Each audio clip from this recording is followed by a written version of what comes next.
હવે આગળના વિડીયોમાં આપણે હાફ એડર જોયું, હવે ફૂલ એડર જોઈએ.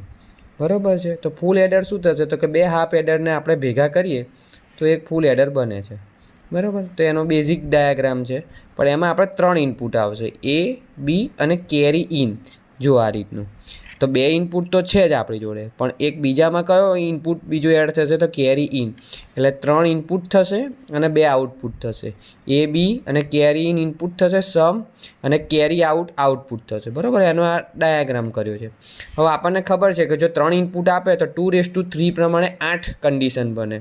તો આ 8 કન્ડિશન આપણે અહીં બનાવી છે, A2 B2 અને કેરી ઇન. એમાં 4 0 4 1 લીધા છે, 2 0 2 1 2 0 2 1 0 1 0 1 કરીને એ રીતની આપણે 3 ઇનપુટ બતાવ્યા છે. 2 આઉટપુટ છે સમ અને કેરી.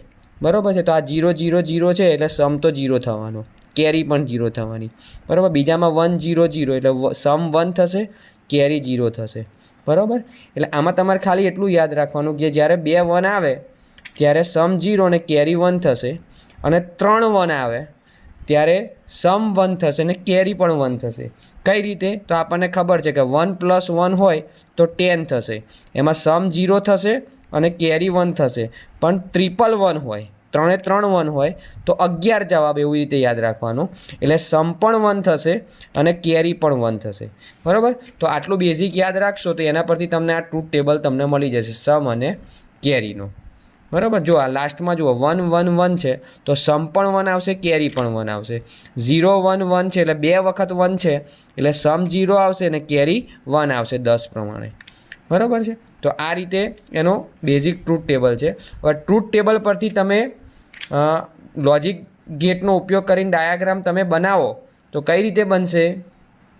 તો તમે જોશો તો તમે અહીંયા જોશો સમમાં, તો સમમાં ક્યારે 1 આવે છે?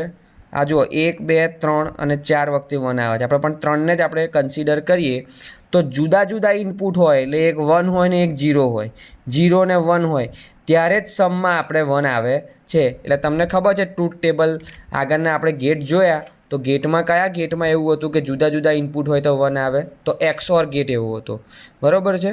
તો XOR ગેટનો ઉપયોગ આપણે સમ માટે કરીશું. અને કેરીમાં જુઓ તો કે 1 2 અને 3 છેલ્લાને આપણે કન્સિડર નથી કરતા. તો આમાં તમે જોશો તો ક્યાં આવશે તો કે A2 B2નું મલ્ટિપ્લિકેશન એટલે આવશે. એટલે A ને B આપણે કન્સિડર કરીએ, A અને B. એ રીતે આમાં જોશો તો કે A અને C. તો આમાં જોશો તો કે B અને C. બરાબર. તો કે A અને B, A અને C અને B અને Cનું મલ્ટિપ્લિકેશન કરશો ત્યારે કેરી તમને 1 મળે છે. જો A અને B એટલે Aમાં 1 છે અને Bમાં 1 હોય તો કેરી 1 આવે છે. એટલે એન્ડ ગેટ થશે. એટલે 3 એન્ડ ગેટનો ઉપયોગ થશે કેરી માટે. બરાબર. જો એનો ડાયાગ્રામ અહીં આપ્યો છે. બરાબર. તો કે A B C આ રીતે તમારે દોરી દેવાનું કેરીની રીતે. અને તમને ખબર છે કે સમ માટે એક XOR ગેટનો ઉપયોગ કર્યો છે, એક XOR ગેટ થશે. અને કેરી માટે 3 એન્ડ ગેટનો ઉપયોગ થશે, AB BC અને AC. આ 3નો આપણે એડિશન કરીશું એટલે OR ગેટનો ઉપયોગ કરીશું. આ 3નો શું કર્યું? સરવાળો કર્યો એટલે OR ગેટ વાપર્યો અને અહીંયા આપણને કેરી આવી. એટલે તમારે નીચે લખવું હોય તો લખાય કે આખો ફૂલ એડર જે છે એમાં સમ તો કે એક 3 ઇનપુટવાળો, એટલે આમાં 3 ઇનપુટ છે ને A B C, 3 ઇનપુટવાળો એક XOR ગેટનો ઉપયોગ કર્યો છે. અને કેરી માટે 3 એન્ડ ગેટ અને એક OR ગેટનો ઉપયોગ કર્યો છે. બરાબર. આ રીતે આખો હાફ એડર થશે તમારે. બરાબર. ઓકે.